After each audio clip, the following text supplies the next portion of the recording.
Hello guys, welcome back to our channel. అందరూ ఎలా ఉన్నారు? నేనైతే చాలా బాగున్నాను. Day 3 Shirdi series third day మేము ఓన్ వెహికల్ తీసుకున్నాం కాబట్టి ఫస్ట్ శనిసింగనాపూర్ వెళ్ళి అక్కడ నుంచి ఔరంగాబాద్ వెళ్ళాము.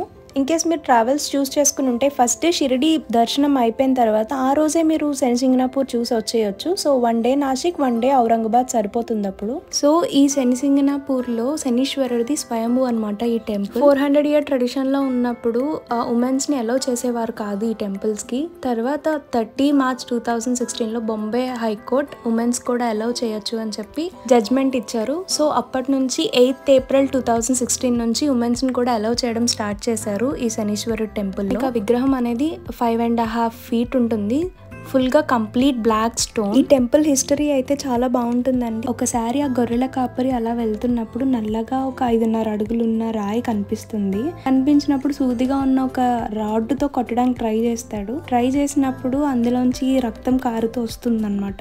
ఆ టైంలో అక్కడున్న ప్రజలందరూ వచ్చి చూసి వెళ్ళిపోయారు. అదే రోజు రాత్రి ఆ గొర్రెల కాపరి కల్లోకి శనీశ్వరుడు వచ్చి నేనే శనీశ్వరుని అని చెప్తారు. చెప్పిన తర్వాత ఆ గొర్రెల కాపరి శనీశ్వరుని గుడి కడదామని. సో అప్పుడు శనీశ్వరుడు ఇలా సెలవిస్తారు, నా ఆకాశమే నా పైకప్పు అని సెలవిస్తారు. అప్పటి నుంచి ఇప్పటి వరకు కూడా శనిసింగనాపూర్లో ఏ ఇంటికి కూడా తలుపులు ఉండవు, డోర్స్ ఉండవు. ఈ శనిసింగనాపూర్లో అసలు దొంగతనాలు జరగవు అని చెప్తారు. బట్ రిపోర్ట్లో అయితే 2010లో ఒక దొంగతనం జరిగింది, మళ్ళీ 2011లో కూడా ఒక దొంగతనం జరిగిందని చెప్తారు ఇక్కడున్న వాళ్ళు. ఇదేనండి ఈ టెంపుల్ కోసం తెలుసుకోవాల్సిన చాలా ముఖ్యమైన విషయాలు. అండ్ షిరిడి వెళ్ళినప్పుడు తప్పకుండా చూడాల్సిన ప్రదేశంలో ఈ శనిసింగనాపూర్ శనీశ్వర టెంపుల్ కూడా ఒకటి. ఇన్ కేస్ మీరు మీ చేతులతో అభిషేకం చేయాలి అని అనుకుంటే కౌంటర్లో టికెట్స్ ముందుగానే తీసుకుని మీరు వచ్చే వేలోనే వాళ్ళు టికెట్స్ చూస్తారు. టికెట్స్ చూసి మిమ్మల్ని పంపిస్తారు. అండ్ ఇక్కడ నాకు బాగా నచ్చింది హుండీ అనమాట.